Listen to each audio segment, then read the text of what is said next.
long-term rental, but even if you rent your home out for a couple of days, these sites like VRBO and Airbnb, they are so popular right now, and a lot of people are deciding, hey, you know what, I don't use this house all the time, I could rent it out for a week here, a week there, and make some money, but you gotta be very, very, very, very careful about how you do that. Rob Stevens is the co-founder of Avalara My Lodge Tax. That's the name of the company. Correct. And you guys specifically help people navigate what most of us don't really know much about, which is how to properly pay taxes and go through the licensing process to rent our own place out. Right. Let me start with your lead in. I mean, these types of stories are sometimes in the news. Yeah.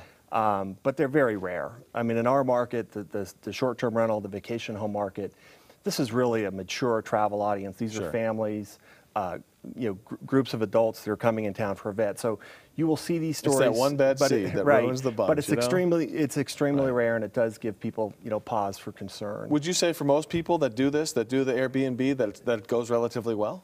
Yes, absolutely. I think it's maybe one of the misunderstandings from outsiders in our industry. I mean, I've had my own home on these sites in Vail for 15 years, and I've right? had one bad experience.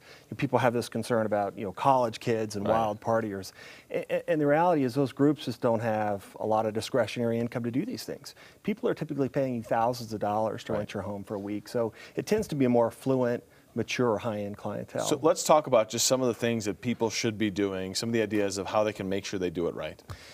Yeah, so I think anyone looking to do this, I think we all face a decision when we start, and you're right, it's become very, very popular. Yeah.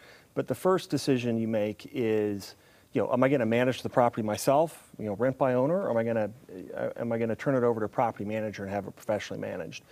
If you manage yourself, that means you have to do all the work. You have to interact with the guest, collect money, deal with contracts, schedule cleanings, deal with taxes and licensing. Sounds like a lot of work. So it can be a lot of work, but the big websites now have a lot of kind of tools and partnerships to help you. If you use a manager, they're going to do all that for Right. you, and that's a good option for some people.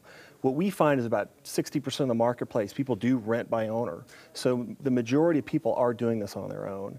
But when you enter the marketplace, that's going to be your first decision. Do I want to do this myself, or Right. have a manager do it for me? And if obviously they've got to do the taxes and the licenses. That's how you guys we got to go. But I just want to point out your website because that's where you guys help. Right. Yeah, mylodgetax.com. That's what we handle for all these folks on VRBO, Sure. Airbnb. They all have to collect the same taxes that a hotel would. So it's complex, it's confusing, and we've basically created a web, software platform that does all that for them. It's an industry that's growing fast. Rob, thank you so All much right. for your time. Nice Appreciate to chat it. with you, and hopefully that's some information that can help you out. If you're thinking about going down that route, Shel? Yeah, that's really